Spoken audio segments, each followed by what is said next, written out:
Chapter 38, Isabel, somewhere between the Bahamas and Florida, 1994. 5 days from home, page 223. The night sky was so clear, Isabel could see the Milky Way. Her gaze was on the stars, but she wasn't really looking at them. She wasn't really looking at anything. Her eyes were blurry from tears. Next to her, Senora Castillo sobbed in her husband's arms, her shoulders heaving. Like Isabel, she had been crying ever since Ivan died. Senor Castillo stared out over his wife's head, his eyes vacant. Luis kicked out at the silent engine, rattling the bolts that held it down. He buried his face in his hands, and Amara hugged him tight. Ivan was dead. Isabel couldn't grasp it. 1 minute he had been alive, talking to them, laughing with them, and the next he was dead, lifeless, like every other Cuban who had ever died trying to get to El Norte by sea.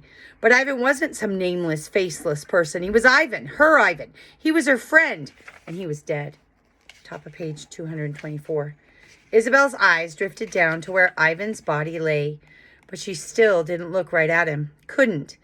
Even though Pappy had taken down the shirt he draped over Mammy to shade her and laid it across Ivan's face, Isabel couldn't bear to look. She knew Ivan's face, his smile. She wanted to think of him that way. Lito sang a low, sad song, and Isabel retreated into the arms of her mother and father.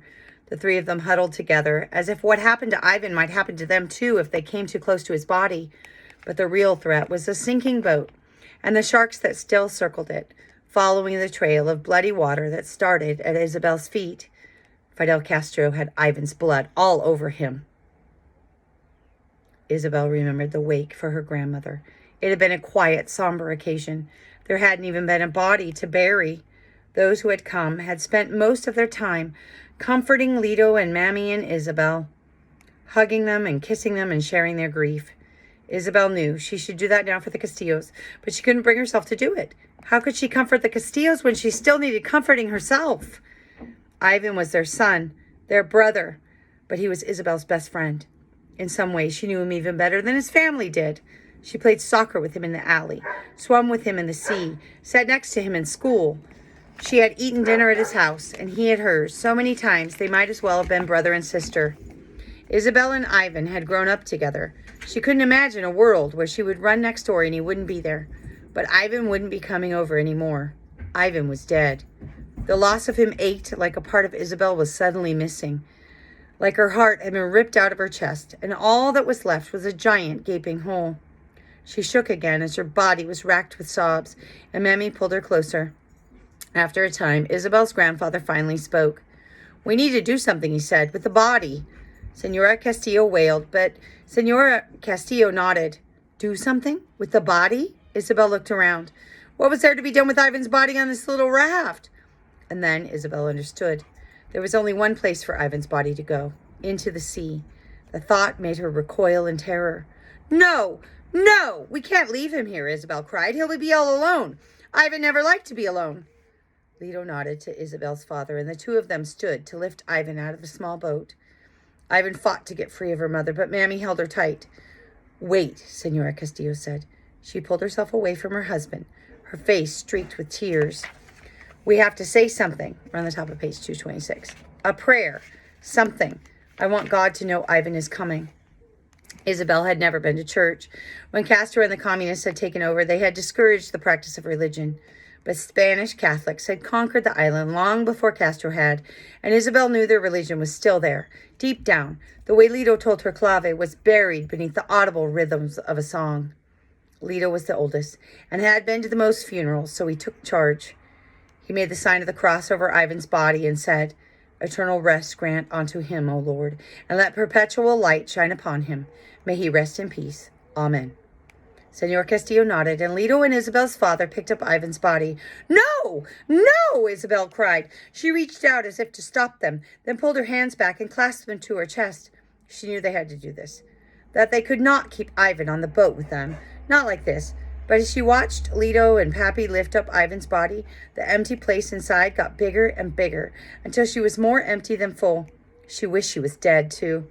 She wished she was dead so they would put her into the water with Ivan, so she could keep him company in the deep. Senor Castillo reached out and took her son's hand one last time, and Luis stood and put a hand to Ivan's chest. I'm on the top of page 227. One last connection to his brother before he was gone for good. Isabel wanted to do something, to say something, but she was too overcome with grief. "Wait," Luis said. He pulled his pistol from his holster. His face turned mean as he aimed it over the other side of the boat, as one of the fins that skimmed the surface. Isabel was ready for the shot this time, but they still made her jump. Bang, bang, bang! The shark died in a bloody, thrashing spasm, and the other sharks that had been following the boat fell on it in a frenzy. Luis nodded to Lito and Isabel's father, and Senor Castillo looked away as they slipped Ivan off the other side of the boat, away from the sharks, where he sank into the Black Sea. No one spoke. Isabel cried, the tears coming without end, flowing up from the hollow place in her chest that threatened to consume her. Ivan was gone, forever. Isabel suddenly remembered Ivan's Industrialis cap. Where was it? What had happened to it? It hadn't been on him when he'd been put back in the water, and Isabel wanted to find it, needed to find it. That was something she could do. A little piece of him she could keep close to her. She pulled away from her mother and searched the little boat for it. It had to be somewhere. Yes, there, floating upside down in the bloody water underneath one of the benches. She picked it up and held it to her chest, the only part of Ivan she had left. "I wanted to open a restaurant," Senor Castillo said. He was right next to her, and the sound of his voice, almost a whisper, made Isabel jump. "When we were talking that first night, everybody was telling each other what they wanted to do when we got to the U.S., Senor Castillo went on, but I never said I wanted to open a restaurant with my sons."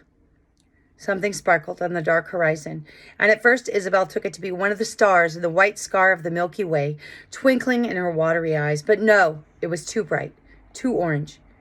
And there were others just like it, all clustered in a horizontal line, separating the black waters from the sky. It was Miami at last. Ivan had just missed seeing Miami.